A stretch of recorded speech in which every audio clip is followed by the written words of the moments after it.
వార్షికోత్సవం సందర్భంగా Meenakshi test tube baby centre Guntur నందు ఐవీఎఫ్ ట్రీట్మెంట్ పై 40% రాయితీ. నమస్తే రమగారు. నమస్తే జయ. రమగారు, మనము చార్ధామ్ యాత్ర వాటి విశేషాల గురించి మాట్లాడుకున్నాం గతంలో ఒక ఎపిసోడ్లో. అయితే ఈరోజు పూరి జగన్నాథ స్వామి గురించి మాట్లాడుకుందామండి. ఆ ఆలయ విశిష్టత, పూరి జగన్నాథ రథయాత్రకి ప్రత్యేకమైన స్థానం ఉంది. చాలా విశేషంగా అశేష సంఖ్యలో జనాభాలు పాల్గొంటూ ఉంటుంది. దేశ విదేశాల నుంచి కూడా వస్తూ ఉంటారు కదా. సో మనం పూరి జగన్నాథ స్వామి ఆలయ విశిష్టత గురించి ఈరోజు మాట్లాడుకుందామండి. పూరి అంటే మనం చార్ధామ్ యాత్రలో మొట్టమొదట చూడవలసిన దర్శనం అంటే ఫస్ట్ చేయవలసిన దర్శనం పూరి జగన్నాథ స్వామిని చూడాలి. అంటే తూర్పు నుంచి మొదలు పెట్టాం కదా. ఈ తూర్పున ఉన్న జగన్నాథుడే మొట్టమొదటి దర్శించవలసిన స్వామిగా చెప్తాం. అయితే ఈ పూరి దేవాలయం, ఈ జగన్నాథ స్వామి దేవాలయం చాలా ప్రత్యేకతలు కలిగింది. అసలు అన్ని ప్రతి విషయం ప్రత్యేకమైంది.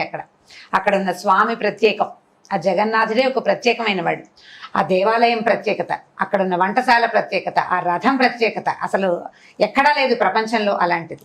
మామూలుగా మనం అన్ని చోట్ల స్వామిని ఎక్కడైనా దేవుడు ఉన్నాడు అంటే రాతి విగ్రహం, లేకపోతే బంగారు, వెండి, ఏదైనా కాంస్యం, పంచలోహాలు అట్లాంటి విగ్రహాలు, స్వయంభూలు కొన్ని తమంతటమంటే ఏదో ఒక స్వామివారి రూపంలో కనపడే ఇలాంటి కొండరాళ్ళు అలాంటివి చూస్తాం. అవునండి. ఈ పూరిలో ఉన్న ప్రత్యేకత ఏంటంటే ఈయన చెక్కతోటి చేయబడ్డ స్వామి. విన్నాం.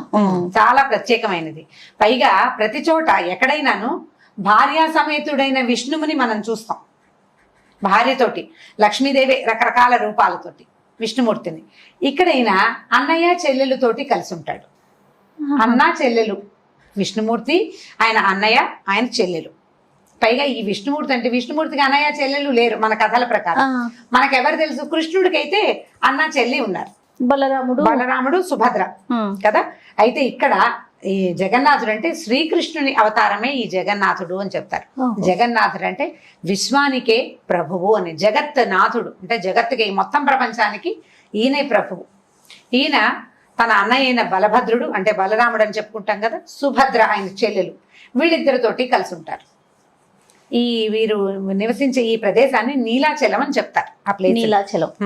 అయితే మొట్టమొదట ఈ జగన్నాథ స్వామికి పూర్వగాథ ఏంటంటే, ఇప్పుడు మనం చూస్తున్న దేవాలయము 10 నుంచి 12వ శతాబ్ద కాలంలో నిర్మించబడింది.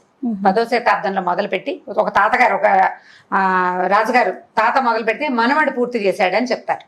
12వ శతాబ్దానికి దేవాలయం పూర్తయింది. దీనికి చాలా పూర్వగాథ ఏంటంటే, అసలు పూరి జగన్నాథ స్వామి ఇక్కడ ఉండటానికి ముందు ఆయన ఒక ఆదివాసీలకి దేవుడుగా ఉండేవాడంటారు. నీలమాధవుడు అనే పేరుతోటి ఈ స్వామిని అర్చించేవాళ్ళట. ఆయన ఏ రూపంలో ఉంటాడో వీళ్ళకి సరిగ్గా తెలియదు. అయితే అప్పుడున్న ప్రభువు ఆయనకి ఆ నీలమాధవుని తెలుసుకోవాలని కోరిక. ఎంత ప్రయత్నం చేసినా ఈ ఆదివాసీల నుంచి ఆయన దాన్ని తెలుసుకోలేకపోయారు. తెలుసుకోలేక అతను ఏం చేశాడంటే, ఒక విద్యాపతి అని ఒక బ్రాహ్మణ యువకుడిని ఈ నీలమాధవుడి రహస్యం, ఈ స్వామి రహస్యం కనుక్కోమని పంపించారట. అయితే ఈ వెళ్ళిన విద్యాపతి ఈ ఆదివాసీ తెగకు చెందిన రాజు కూతురు అయినటువంటి లలిత అనే అమ్మాయిని ప్రేమించి పెళ్లి చేసుకున్నాడు. అక్కడ వాళ్ళతోటి మమైకంగా ఉన్నాడు. అయితే ఆయన కట్నంగా ఆ నీలమాధవ స్వామి దర్శనం ఇప్పించమని మామగారిని అడిగాడట. అడిగితే ఎన్నిసార్లు అడిగినా ఆయన కొత్త వాళ్ళకి, వేరే జాతి వాళ్ళకి చూపించమని, పిల్లనిచ్చాం కానీ స్వామిని చూపించనని చెప్పాడు. ఆయన పదే పదే చాలా సార్లు అర్థించగా అల్లుడు అన్ని సార్లు అడుగుతున్నాడని సరే చూపించడానికి ఒప్పుకొని కళ్ళకి గంతలు కట్టి స్వామిని ఒక రహస్యమయ ప్రదేశంలో ఉంచి పూజించేవారట. వేరే వాళ్ళు ఎవ్వరికీ ఆ స్వామి కనపడేవాడు కాదు, వేరే జాతి వాళ్ళు చూసేవాళ్లే కాదట. అది ఇంకొకళ్ళకి చూపించకూడదు. కొన్ని తెగల్లో నమ్మకాలు ఉంటాయి కదా, ఆ నమ్మకం ప్రకారం పనిచేసేవాళ్ళు. ఈ విద్యాపతి తెలివైన వాడు. అతను ఏం చేశాడంటే ఆవాలని మూట కట్టుకుని భుజాన్ని వేసుకుని వెళ్ళాడట. కళ్ళ గంతలు కట్టేశారు.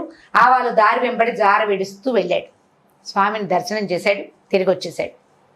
అయితే వర్షాకాలం వచ్చాక ఈ కింద పడిన, నేల మీద పడిన ఆవాలు ఆ వరసలోనే మొలిచినాయి. ఆవాల మొక్కల లైను చూసుకుని అతను ఏం చేశాడంటే రాజుకి కబురు చేశాడు, నీలమాధవ స్వామి ఇక్కడ ఉన్నాడు, ఇదిగో ఈ దారి అనేసరికల్లా ఆ రాజు ఆ దారి వెంబడి వెళ్ళాడు. ఈయన వెళ్ళేసరికల్లా అక్కడి నుంచి స్వామి అదృశ్యం అయిపోయాడట. కనపడి అక్కడెవరు లేరు. దాంతో ఆయన చాలా దుఃఖపడి ఇంటికి వచ్చాడు. ఇక నిరాహారుడై ఉండిపోయాడట రాజు. ఆ నిరాహారంతో ఆయన అశ్వమేధ యాగం చేసేట. కఠోరమైన అంటే యోగంలో ఉండిపోయాడు అనమాట ఆ స్వామిని తెలుసుకోవాలని. అప్పుడు ఆయనకు ఒక తెల్లవారుసామున కల వచ్చిందట. ఏంటంటే నువ్వు నన్ను చూడగలుగుతావు. అయితే ఈ సముద్ర తీరంలో చంకి అని ఒక చిన్న నది కలుస్తుంది. ఈ నది ముఖద్వారంలోకి వేప దిమ్మలు కొట్టుకొస్తాయి, వేప కొయ్యలు కొట్టుకొస్తాయి. ఆ కొయ్యల యందు నా రూపాన్ని ప్రతిష్ఠ చేయమని నేను ఉంటానని చెప్పాడట స్వామి. చెప్పిన తర్వాత ఏమైంది, వేప కొయ్యలు ఆ రకంగానే కొట్టుకొచ్చినాయి, పెద్ద పెద్ద దిమ్మలు లాంటివి. ఈ దిమ్మలు కొట్టుకొచ్చాక దిమ్మలు తీసుకొచ్చి పెట్టుకున్నాక ఈ దిమ్మల్ని ఏం చేయాలో, అందులో భగవత్ స్వరూపాన్ని ఏ రకంగా నిక్షిప్తం చేయాలో ఈయనకు తెలియలే. అయితే విశ్వకర్మ స్వయంగా ఒక వికలాంగుడి రూపంలో ఈయన దగ్గరికి వచ్చాడట. విశ్వకర్మ అంటే దేవతల తాలూకు శిల్పి. ఆయన ఏం చెప్పాడంటే 21 రోజులు ఈ చెక్కల్ని నాతో ఉంచండి, 21 రోజుల వరకు నన్ను కదల్చద్దు అంటే నన్ను డిస్టర్బ్ చేయొద్దని చెప్పాడు. ఈ 21 రోజుల పాటు అక్కడ ఏదో పని జరుగుతుందని వీళ్ళు ఊహించారు. అయితే ఆయనకు ఒక స్థలం కేటాయించి ఈ వేపదిమ్మల్ని అక్కడికి చేర్చి ఉంచితే కొన్ని రోజులు గడిచాక ఈ రాజుగారి భార్య పేరు గుండీచాదేవి. ఆవిడ ఇక్కడ ఏమీ ప్రయత్నం జరగటం లేదు, శిల్పి లోపలుంటే దెబ్బలు కొడుతున్న శబ్దాలు వస్తుంది కదా, ఉలి శబ్దము, చెక్కని చిత్రిక పట్టడము ఏదో చెయ్యాలి, ఏమీ కనిపించటలా. కనపడకపోయేసరికల్లా ఏ శబ్దాలు వినపట్టలేదని ఆమె అనుమానపడి భర్తని ప్రేరేపించింది. తీసి చూద్దాం, తలుపు తీసి చూద్దాం అంటే ఆ 21 రోజుల గడువు లోపలే వీళ్ళ తలుపులు తీసేశారు. తీసేసరికల్లా విశ్వకర్మ అదృశ్యం అయిపోయాడట. 3 రూపాలు, శరీర అవయవాలు ఏమీ లేని కేవలం ముఖాలు మాత్రమే ఉన్నటువంటి 3 దేవస్వరూపాలు కనపడ్డాయి వీళ్ళకి. ఇంకేం చేస్తారు, చాలా దుఃఖంతో ఆయన అయ్యో నేను ఇట్లా తొందరపడి ఇది చేసేసాను, ఈ రకంగా స్వామిని దర్శించలేకపోయాం, మాధవుడిని నేను చాలా దుఃఖపడితే అప్పుడు విష్ణుమూర్తి మళ్ళీ ఆయనకు ఆజ్ఞించాట, నేను ఈ రూపాల్లోనే ప్రపంచాన్ని చూస్తాను, నన్ను ఇలాగే ప్రతిష్ఠించమంటే బ్రహ్మదేవుడు స్వయంగా వచ్చి ఆ రూపాలని ప్రతిష్ఠ చేశారట. అట్లా ప్రతిష్ఠ చేయబడిన జగన్నాథ, బలభద్ర, సుభద్రాదేవులతో పాటు సుదర్శన రూపం కూడా ఉంటుంది. 4 రూపాలు ఆ చెక్కతోటే చేస్తారు. అయితే ఇది ఇప్పుడు మనం పూరి అని చెప్పుకుంటున్నాం, ఒరిస్సా రాష్ట్రంలో ఉంది, సముద్ర తీరం. ఈ చెక్కలే పెద్ద పెద్దవి మనకి రూపాలు కనిపిస్తాయి. ఇక అవయవాలు ఏమీ లేకుండా ముఖాలు మాత్రమే ఉన్నట్టుంటాయి. అయితే పెద్ద పెద్ద కళ్ళు చాలా దూరానికి కనపడుతుంటాయి. ఆ కళ్ళ రూపం మాత్రం కనిపిస్తుంది. ప్రపంచం అంతటినీ ఒక్క చూపులోనే చూసేయాలన్నంత పెద్ద కళ్ళు మాత్రం జగన్నాథుడు కలిగి ఉంటాడు. అయితే ఈ స్వామిని వీళ్ళు ఏం చేశారంటే, ఈ బ్రహ్మదేవుడు మొదట ఆయన వచ్చి ప్రతిష్ఠ చేసినప్పుడు ఆ బ్రహ్మ పదార్థాన్ని అంటే శక్తిని అందులో నిక్షిప్తం చేశాడని చెప్తారు. వీళ్ళు 12 నుంచి 19 సంవత్సరాల మధ్యలో, ప్రతి 12 ఇయర్స్కి అని పూర్తిగా చెప్పడానికి వీల్లేదు, 12 ఏళ్ళ నుంచి 19 ఏళ్ల మధ్యలో ఈ రూపాలని మళ్ళీ మారుస్తారు. ఇది చెక్కవి కదా, ఎక్కువ జీవితం ఉండదు, లాంగ్ లైఫ్ ఉండదు. ప్రతి 12-19 సంవత్సరాల మధ్యలోనే ఈ స్వామిని మారుస్తారు. నవకళేబర యాత్ర అంటారు దాన్ని, కొత్త శరీరపు యాత్ర. ఈ నవకళేబర యాత్రకి మళ్ళీ వేప కొమ్మలే తీసుకుంటారు. ఎలాంటి వేప చెట్టుని సెలెక్ట్ చేయాలి అనేది పూజారులకి కల్లోకి వస్తుందని అదని చెప్తారు. అయితే ఏం చేస్తారంటే ఏ సంవత్సరం అంటే 12 ఏళ్ల తర్వాత అధికాషాఢం వచ్చిన రోజులు చూస్తారు. ఏ సంవత్సరంలో అధికాషాఢం వస్తుందో అప్పుడు నవకళేబర యాత్ర చేస్తారు. లాస్ట్ ఇయర్ జరిగింది నవకళేబర యాత్ర. స్వామిని మారుస్తారనమాట. ఈ పాత విగ్రహాలని, పాత రూపాలని, మనం ఇన్నాళ్ళు సేవించిన రూపాలని సముద్రంలో వదిలిపెడతారట తీసుకెళ్ళి. ఇది మళ్ళీ ఎవరు చెక్కుతారు రమ్మగారు? పునర్రూపం ఎవరు ఇస్తారు? ఇప్పుడు ఈ శిల్పులే కొంతమంది, ఆ ప్రత్యేకమైన కొన్ని జాతుల వాళ్లే చేస్తారట. ఆల్రెడీ ఉన్న రూపం ఉంది కదా, అలాంటి రూపాన్నే చిత్రిస్తారు, అలాంటి రూపాన్నే చేస్తారు.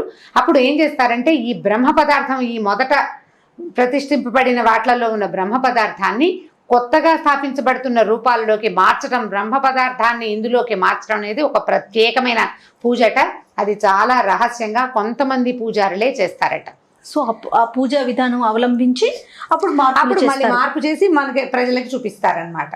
చాలా చిత్రమైన ఆచారము, విచిత్రమైన పద్ధతులు కలిగి ఉంటుంది. అయితే ఇలా జరుగుతుంది కదా, ఈ స్వామి సంవత్సరానికి ఒక్కసారి బయటకు వస్తాడు, ఏడాదికి ఒక్కసారి బయటకు వస్తారు. వీళ్ళు ముగ్గురు అంటే 4 సుదర్శనం కూడా తెచ్చేస్తారు.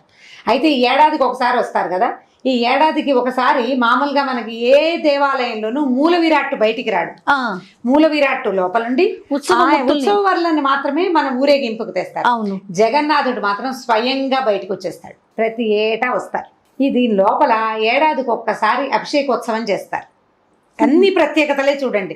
ఇప్పుడు నేనంత వివరంగా చెప్పటం లేదు, మనం అక్కడికి వెళ్ళిన కొద్ది మనకి ఇంకా చాలా చిత్రమైన విషయాలు తెలుస్తాయి. దర్శించుకోవాల్సిన ప్రదేశం. మామూలుగా మనం ప్రపంచంలో ఎక్కడా చూడని రకపు మూర్తులు, ఎక్కడా చూడం ఇట్లా రోజు అభిషేకం ఉంటుంది, లేదా వారానికి ఒకసారి అభిషేకం ఉండాలి. ఇది అట్లా కాదు, సంవత్సరానికి ఒక్క అభిషేకం ఉంటుంది. దీనికి జ్యేష్ఠాభిషేకం అంటారు. మొన్ననే జరిగింది. ఏరువాక పున్నమని చెప్తాం మనం. జ్యేష్ఠ పౌర్ణమి అవుతుంది కదా, జ్యేష్ఠ పౌర్ణమి నాడు స్నానోత్సవం చేస్తారు జగన్నాథ స్వామికి. ఇది దేవాలయంలోనే ఉంది స్నానఘట్టం, బయటికి రారు. దేవాలయంలో 3 తెరలుగా ఉంటాయి కదా, ఈ 3 తెరల లోపల మొదటిది స్వామివారు ఉండే చోట నుంచి స్నానోత్సవానికి వెళ్ళడానికి ఒక దారి ఉంటుంది, అందులోకి తీసుకెళ్తారు. ఈ మూర్తులు ముగ్గురికి స్నానం చేయిస్తారట. అది పెద్ద ఉత్సవం. ఈ స్నానం చేశాక స్వామివారికి జలుబు చేసిందని చెప్తారు. 15 రోజుల పాటు దర్శనం ఇవ్వరు. 15 రోజులు దర్శనం ఉండదు. 15 రోజులు ఏం చెప్తారంటే, అప్పుట ఈ ఏరువాక పున్నమి నాడు తప్పకుండా భువనేశ్వరు, పూరి ఈ ప్రాంతాల్లో వర్షం పడుతుందని నమ్ముతారు. వాన వస్తుందట. ఆ తొలి వాన పడి స్వామికి జలుబు చేసిందని చెప్తారు. తొలి వాన ఈ నీళ్ల వల్ల జలుబు చేస్తే ఏం చేస్తారంటే, ఈ 15 రోజులు పథ్యం పెడతారట ఆయనకి. పథ్యం పెట్టి కొన్ని రకాల కషాయాలు అవి పట్టిస్తారు. అంటే సాధారణ దృష్టికి ఏమనిపిస్తుంది అంటే, చెక్క కదా, దీన్ని తడుపుతారు. తడిపేస్తారు కల్లా మళ్ళీ అది ఉబ్బటము అలా అవ్వకుండా బహుశా ఏవైనా కషాయాలు పట్టిస్తారేమో. ఈ 15 రోజులు అలహర్నాథ్ అని ఒక స్వామివారు ఉన్నాడు ఈ పూరిలోనే. ఇంకో పక్కన ఉంటుంది దేవాలయం, చైతన్య మహాప్రభు స్థాపించిన విష్ణు దేవాలయం అది. ఆ అలహర్నాథ్ని చూస్తారట. ఆయన 4 హస్తాలతోటి ఉన్న విష్ణుమూర్తి ఉంటారు. సో దర్శనం కావాలంటే అలహర్నాథ్ అందరూ అక్కడ ప్రజలంతా అలహర్నాథ్ని చూస్తారు. ఈ 15 రోజులు అలహర్నాథ్ని. ఈ 15 రోజుల తర్వాత మనం జ్యేష్ఠమాసం అయిపోతుంది, ఆషాఢ శుద్ధ విధి నాడు స్వామిని బయటికి తీసుకొస్తారు రథోత్సవం కోసం. జగన్నాథ రథయాత్ర అదే రథయాత్రకి బయటికి తెస్తారు. 15 రోజులు స్నానం చేయించి 15 రోజులు రెస్ట్ ఇచ్చి తర్వాత ఆ రోజు తీసుకొస్తారు. ఇప్పుడు దీనికి ముందు విశేషాలు చెప్దాం. స్వామికి ప్రతిరోజు చెప్పన్ భోగ్ నివేదన చేస్తారు. 56 నివేదనలు చేస్తారట.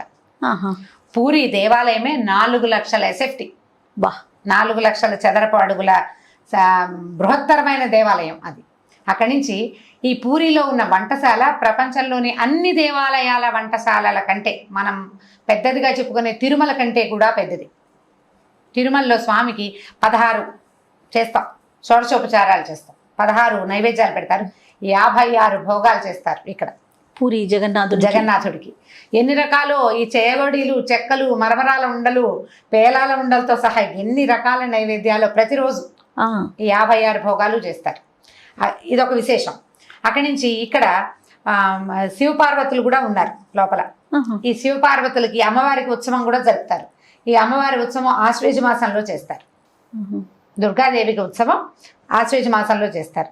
వీళ్ళు ముగ్గురు ఉన్నారు కదా, అన్నయ్య, తమ్ముడు, చెల్లెలు. వీళ్ళు ముగ్గురు ఎంత చక్కగా బాగా ఉంటారంటే, ఈ రథయాత్రకి బయటికి తీసుకొచ్చేటప్పుడు మొదట అన్నయ్యని తెస్తారు, బలభద్రుడిని తీసుకొస్తారు బయటికి. తర్వాత చిన్నపుల్ల ఆవిడ చిన్నపుచ్చుకుంటుంది, తనని చివరి పెడితే ఒక్కతే ఉండటానికి భయపడుతుందట. అందుకని సుభద్రాదేవిని తెస్తారు రెండోది. మూడోసారి మూడో యాత్రకి అంటే మూడో రథం ఎక్కించడానికి అప్పుడు జగన్నాథ స్వామిని బయటికి తెస్తారు. ఈ రథాలు కూడా ప్రతి సంవత్సరము కొత్త రథాన్ని తయారు చేస్తారు. ఇక్కడ విశేషం అది. ప్రపంచంలో అన్ని దేవాలయాల్లోనూ రథాలు సిద్ధం చేసి పక్కన పెట్టుంటాయి. అవునండి. మన తిరుమల అయ్యవారికి కూడా అన్ని ఏ రథాన్ని సూర్యప్రభ, చంద్రప్రభ వాహనాలు అవన్నీ సిద్ధంగా ఉంటాయి. ఈయనకి ప్రతి సంవత్సరము కొత్త రథం. ఆ రథం కూడా ఎప్పుడు చేస్తారంటే, విశాఖపట్నంలో చందనయాత్ర చేస్తారు సింహాచలంలో. చందనయాత్ర చేసిన అక్షయ తృతీయ నాడే ఈ రథానికి ఏర్పాటు మొదలు పెడతారు. రథానికి ఇన్ని కొమ్మలు, ఇన్ని కర్రలు పట్టుకురావడం, ఇన్నేసి ముక్కలతోటి చేయాలని కొలత కూడా ఉంటుంది. కొలత ప్రకారము బలభద్రుడి దాని రథం పేరేమో తాళధ్వజ. రథాలకి ప్రత్యేకమైన పేర్లు ఉన్నాయి. సుభద్రాదేవి ఏమో పద్మధ్వజ. ఈ అయ్యవారి తాలూకు అంటే జగన్నాథ స్వామి రథం పేరు నందిఘోష. ఈ రథయాత్రని ఘోషయాత్ర అంటారు.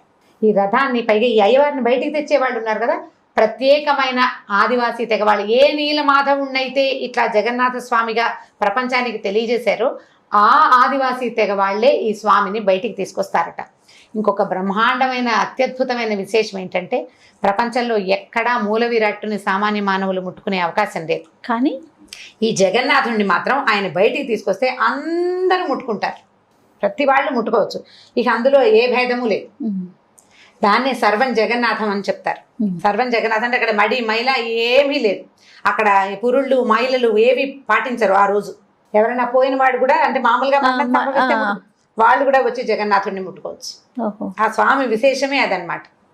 అయితే ఈ రథయాత్రకి మొదలు పెట్టడానికి కూడా ఈ పూరి ప్రాంతానికి రాజులు ఆ రాజకుటుంబం వాళ్ళే వచ్చి బంగారు చీపురుతోటి ఊడ్చి రథాన్ని వాళ్ళే ఊడుస్తారు, కళాపి చల్లుతారు.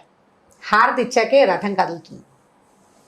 3 రథాలు, ముందు అన్నయ్య, తర్వాత చెల్లెలు, తర్వాత తమ్ముడు, ఒకళ్ళ వెనకాల ఒకళ్ళు యాత్రకు బయలుదేరుతారు. ఎంత అత్యద్భుతంగా ఉంటుందంటే ఈ యాత్రకు బయలుదేరుతారా, ఈ వెళ్ళడం ఏంటంటే అక్కడ బడోదందా అంటారు, అంటే పెద్ద వీధి. పెద్ద వీధి నుంచి గుండీచా మందిర్ అని ఒక మందిరం ఉంది. ఆ గుండీచా మందిర్ ఏంటంటే మన ఈయన్ని స్థాపించిన రాజు ఉన్నాడు కదా, ఆయన రాజుగారి భార్య పేరు గుండీచాదేవి. ఆవిడ వల్లే జగన్నాథుడు శరీరవయవాలు లేకుండా వచ్చేసాడు. ఆ గుండీచాదేవి మందిరానికి వెళ్తారనమాట. గుండీచాదేవి జగన్నాథుడి పింతలు అని చెప్పుకుంటారు అక్కడ. ఆవిడ రాణి గుండీచా మందిరికి వెళ్ళి అక్కడ విశ్రమిస్తారు. ఒక వారం రోజులు ఉంటారు అక్కడ. వారం రోజులు ఉంటారు, పెడతారు. ఈ బడోదందా నుంచి గుండీచా మందిరికి చాలా తక్కువ దూరం, అది పెద్ద దూరం కాదు, కానీ ఎన్ని గంటలో పడుతుందట. ఆ రథం వెళ్ళాలి కదా, ఇంతంత రథాలు మొత్తం పూరిలో ఉన్న ప్రతి పసిపిల్ల బాలాది అందరూ వచ్చి ఆ రథాన్ని లాగుతారు. అవును. అక్కడ దాకా వెళ్ళాక రాత్రి అక్కడ బయటే ఉంచుతారు. స్వామి లోపలికి వెళ్ళాడు, రెస్ట్ తీసుకుంటారు. రెస్ట్ తీసుకున్నాక మర్నాడు పొద్దున లోపలికి తీసుకెళ్లి సేవ చేయిస్తారు, అక్కడ కూర్చోబెడతారనమాట. ఈ వారం రోజులు అక్కడే సేవలు అందుకుంటారు, అన్నీ అక్కడే. అయితే ఏంటట, మహాలక్ష్మి ఉంది, అమ్మవారు ఉంది ఇక్కడ. ఈ అమ్మవారు ఎక్కడ ఉంటుందంటే ఈ దేవాలయం తాలూకు గడప మీద ఉంటుందట. లోపల కూర్చున్న వాళ్ళల్లో ఇప్పుడు దాన్ని రత్నవేది అంటారు. స్వామిని కూర్చోబెట్టే ఆ పెద్ద వేదికలాగా ఉండి ఈ జగన్నాథుడు, బలభద్రుడు, సుభద్రాదేవి, తర్వాత ఇంకా మిగిలిన మూర్తులు, మదనమోహన్ మూర్తి అవన్నీ స్థాపిస్తారు. రత్నవేది అంటారు, బాగా అలంకారం చేసి పెడతారు. అక్కడ లక్ష్మీదేవి ఉండదు, గుమ్మం మీద ఉంటుంది, ఈ లోపలికి ప్రవేశించే గుమ్మం మీద. అయితే ఆవిడ కోపం వస్తుందట, వీళ్ళు ముగ్గురు వెళ్ళిపోయారు, తనని తీసుకెళ్ళకుండా అని. అందుకని తిరిగి వచ్చేటప్పుడు లక్ష్మీదేవి కోసం ఒక జాతర చేస్తారు అక్కడ, ఆవిడ అలక తీర్చడం కోసం. ఆవిడ కోపం వస్తుందని. ఈ తిరిగి వచ్చేటప్పుడు ఏం చేస్తారు, మళ్ళీ రథయాత్ర వెనక్కి వస్తుంది. వారం రోజులు అక్కడ రెస్ట్ తీసుకున్నాక ఈ వెనక్కి వచ్చినప్పుడు అప్పుడు కూడా రాత్రి బయటే ఉంటాడట స్వామి, లోపలికి రాడు, బయటే కూర్చుంటారు. మర్నాడు పొద్దున ఈ అమ్మవారి లక్ష్మీదేవి జాతర అంతా పూర్తయిన తర్వాత అప్పుడు స్వామిని లోపలికి ప్రవేశింపజేస్తారనమాట. మళ్ళీ అక్కడి నుంచి 12 ఏళ్లకు ఒకసారి ప్రతిమలు మార్చే నవకళేబర యాత్ర ఉంది కదా, అది కూడా మహా విశేషమైన యాత్రగా చేస్తారు. నవకళేబర యాత్ర అసలు ఎంత బ్రహ్మాండమైన యాత్ర. ఎక్కడెక్కడ ఉన్న ఒరిస్సా ఈ చుట్టుపక్కల ప్రాంతాల వాళ్ళందరూ కొత్త స్వామిని చూడ్డానికి వస్తారన్నమాట. ఈ బ్రహ్మ పదార్థాన్ని మార్చడం ఒక విశేషం, ఎక్కడా లేని అత్యంత ప్రత్యేకతలు కలిగిన ఇదనమాట. ఈ వంటశాలను కూడా లక్ష్మీదేవి పర్యవేక్షిస్తుంది, ఆవిడ పర్యవేక్షణలో వంటలు జరుగుతాయని చెప్తారు జయ. అక్కడ ఇంకొక విశేషం ఏంటంటే ఒక పండ చెప్పారు ఆ మాట, వంటలో కనుక ఏదైనా కుదరకపోతే వంటశాల దగ్గర కుక్క నీడ కనపడుతుందట జయ. అప్పుడు వంట ఇవాళ కుదరలేదని తెలుసుకుని చేసిన మొత్తం వంటని భూస్థాపితం చేసి కొత్తగా మళ్ళీ వండుతారట. లక్ష్మీదేవి పర్యవేక్షణలో ఆవిడకి నచ్చలేదు, వంట ఉప్పు సరిపోలేదు, కారం ఎక్కువైంది, అలాంటి వంటలో ఏదైనా దోషం వచ్చింది అంటే వెంటనే ఒక కుక్క కదులుతున్న నీడ కనపడుతున్నట్టు అక్కడ గోడ మీద, వంటశాల గోడ మీద. అప్పుడప్పుడు అట్లా కనిపిస్తుంది. కనిపిస్తే ఇంకా ఏమీ లేదు శంక, మొత్తం వంటంతా పడేసేస్తారు, పాతి పెట్టేస్తారు. మొత్తం వంటంతా భూస్థాపితం చేసి మళ్ళీ ఫ్రెష్గా వంట మొదలుపెట్టి చేస్తారు. ఇంకా పెద్ద విశేషం చెప్తాను చూడండి, మట్టి పాత్రలలోనే పూరి జగన్నాథుని మొత్తం నైవేద్యాలు తయారవుతాయి. లోహ పాత్రలు వాడరు, లోహం లేదు, మొత్తం అంతా మట్టి పాత్రల్లోనే. అది కూడా చాలా విశేషమైంది కదా. ఇన్ని ప్రసాదాలు, ఇన్ని నైవేద్యాలు మొత్తం, అంటే మూకుళ్ళు, పాత్రలు, వండే పాత్రలు అన్నీ మట్టివేట. ప్రతి విషయము పూరిలో విశేషమే. అక్కడ చెప్తున్నా కదా స్వామి విశేషం, గుడి విశేషం. అక్కడి నుంచి జెండాలు ఉంటాయి ఈ పైన, నీలధ్వజుడు అని చెప్తే నీలమాధవుడు అని చెప్తాం కదా స్వామిని. ఈ పైన జెండా మీద సూర్యచంద్రులు ఉండే జెండాలు ఉంటాయి. ప్రతిరోజు 5 జెండాలు చొప్పున మారుస్తారు. దాని విశేషం ఏంటండి? ఈ పతాకాలు మారుస్తూ ఉండటం అదంతా సేవ స్వామికి, అది ఒక రకమైన సేవ. ఇప్పుడు ఇట్లా ఎన్ని రకాల సేవలో కనిపిస్తాయి. ఈ దేవాలయం కూడా చిత్రంగా ఉంటుంది కదా, పూరి దేవాలయం ఫోటోలు చూడండి, తమాషాగా ఉంటుంది. ఆ దేవాలయం అంటే కళింగుల తాలూకు మన కట్టడం లాగా అనిపించదు. ఆ కట్టడం ఒక విశేషం, ఆ దేవాలయం ఒక విశేషం, ఆ దారులు ఒక విశేషం. అక్కడి నుంచి 4 ద్వారాలు ఉన్నాయి దేవాలయానికి. ఈ 4 ద్వారాల్లో ఒక్కొక్క ద్వారంలో ఒక్కొక్క జంతువుల పేర్లు వస్తాయన్నమాట. సింహద్వార అంటారు. ఆ సింహద్వార అంటే ఆ ద్వారానికి బయట 2 పెద్ద సింహాలు ఉంటాయి. అశ్వద్వార అంటారు. ఒక ద్వారానికి 2 గుర్రాలు ఉంటాయి అటు ఇటు. వ్యాఘ్ర ద్వారం అంటారు. ఒకవైపు ఏమో వ్యాఘ్రాలు అంటే పులులు, ఒకవైపు గజద్వార, ఒకవైపు ఏనుగులు ఉన్నాయి. 4 వైపులా ఉన్న ద్వారాలకి 4 వేరు వేరు జంతువుల కాపలా ఉంటుందన్నమాట. అక్కడి నుంచి ఈ ప్రధాన ద్వారమైన సింహద్వారానికి ఎదురుగుండా అరుణ స్తంభం అంటారు, పెద్ద స్తంభం ఉంది. ఈ పైన స్తంభం పైన ఎవరుంటారంటే సూర్యుడి రథసారథైన అరుణుడు, అంటే ఆయనకి కాళ్ళు లేవు, గరుత్మంతుడు అన్నయ్య అని చెప్తారు, ఆయన కూర్చుని కనపడతాడు. భలే పెద్ద స్తంభం అన్నమాట. ఆ స్తంభం అంట కోణార్క్ నుంచి ఒక రాజుగారు తెప్పించి ఇక్కడ పెట్టాడని చెప్తారు. ప్రతిదీ విచిత్రంగాను విశేషంగాను ఉంటుంది. తప్పకుండా దర్శించాల్సిన క్షేత్రాల్లో పూరి ఒకటి. మనం ఏమి ఇప్పుడు ఇదివరకు అట్లాంటి ఇబ్బందులు లేవు, ఫ్లైట్లు ప్రతి చోటకి. మనం హైదరాబాద్ లాంటి చోట భువనేశ్వర్కి డైరెక్ట్ ట్రైన్లే ఉన్నాయి కదా, ఈస్ట్ కోస్ట్ ఎక్కితే వెళ్ళిపోతాం. అట్లా ఏదైనా ట్రైన్లు చూసుకోవచ్చు, లేదా ఫ్లైట్లో ఫ్లైట్లో వెళ్ళిపోవచ్చు. ఒక పూర్తి రోజు పూరిలో స్పెండ్ చేయాలి. ఈ విశేషాలు మొత్తం ఇక్కడ జరిగేవన్నీ మనం తెలుసుకోవాలి అంటే మాత్రం తప్పకుండా అక్కడ ఉండాలి. కొంచెం పండాలతోటి కాస్త హడావిడిగా ఉంటుంది, కాస్త తోపుడు, కాస్త హడావిడి, కొంచెం కాస్త చిన్నపాటి ఇబ్బందులు ఎదురవుతూ ఉంటాయి. కానీ వాళ్ళు కొంచెం హైరాన్ పెడుతూ ఉంటారు. మనం కాస్త స్థిమితంగా ఉండి కంగారు పడకుండా ఉంటే ఈ మొత్తం దర్శనాలన్నీ తాపీగా చేసుకోవచ్చు. ఆ మధ్య ఏవో రిపేర్లు అవి చేశారని చెప్పారు. ఇప్పుడు రిపేర్లు అవన్నీ సెట్ అయిపోయినాయి అన్నమాట. ఈ 15 రోజులు స్వామి దర్శనం ఇవ్వకుండా ఉన్నప్పుడు వీళ్ళు అలహర్నాథ్ దర్శనానికి వెళ్తారు కదా. ఈ అలహర్నాథ్ ఏంటంటే చైతన్య మహాప్రభు అని ఉన్నారు కదా, ఆయన తయారు చేసిన, అంటే ఆయన స్థాపించిన విష్ణుమూర్తి విగ్రహాన్ని జనాలు అప్పుడు, అంటే పూరి ప్రజంతా ప్రతిరోజు దర్శనం చేసుకునే వాళ్ళు అక్కడికి. ఈ జ్యేష్ఠంలో కనుక ఈ 15 రోజుల్లో మనం ఏరువాక పున్నం తర్వాత వెళ్ళామా మనకి జగన్నాథుడి దర్శనం కాదు. ఇప్పుడు వెళ్ళకూడదు. రథయాత్ర సమయంలో వెళ్తే రథయాత్ర దేవాలయం బోసిపోయి ఉంటుంది, అక్కడేం ఉండదు. వీళ్ళంతా బయటకు వెళ్ళిపోతారు కదా, మామూలు రోజుల్లో వెళ్ళాలి. రథయాత్ర తర్వాత నిదానంగా వెళ్తే స్వామిని చక్కగా దర్శించవచ్చు. సెలవులు అయిపోయి సాధారణంగా ఎవరు జూన్లో బయలుదేరరు, అందరికి స్కూళ్ళు కాలేజీలు తెరిచేస్తారు కదా. ఏరువాక పున్నం తర్వాత 15 రోజుల పాటు స్వామి దర్శనం లభించదు. ఇప్పుడు ఉండదు అనమాట. ఇప్పుడు మనం ఏం మాట్లాడుతున్నాం, ఈ 15 రోజులు ఉండకుండా ఆషాఢ శుద్ధ విధి నాడు రథయాత్ర చేస్తారు. అక్కడి నుంచి మనం రథయాత్ర తర్వాత కనుక వెళ్తే గుండీచా మందిర్లో మనం స్వామిని దర్శించవచ్చు. ఈ వారం రోజులు ఆయన అక్కడ ఉంటాడు కదా, ఈ వారము గుండీచా మందిర్లోనే దర్శనం ఇస్తారనమాట. ఓకే, చాలా అత్యద్భుతమైన దర్శనాలు. చాలా దేవాలయాల గురించి చెప్పుకున్నాం కానీ రమ్మగారు ప్రతిదీ విశేషమే. అవును, పూరి గురించి. అవును, అంటే అక్కడ అలా స్వామి విచిత్రమైన వాడే కదా. అట్లాంటి విచిత్రమైన మనకి ఎప్పుడు ఏ ఊహకి కూడా అందని విశేషమైన దాన్ని మన తాలూకు చార్ధామ్ యాత్రలో మొట్టమొదట చూడాల్సిన దానిగా శంకర్లు స్థిరపరిచారు. శంకరాచార్యుల వారు కూడా ఈ దర్శనం చేశారు. ఎంతమంది వాళ్ళు వచ్చారు, వీళ్ళు మధ్వాచార్యులు, వీళ్ళందరూ దర్శనం చేశారని చెప్తారు. చాలా మంది ఈ స్వామిని సేవించారని చెప్తారు.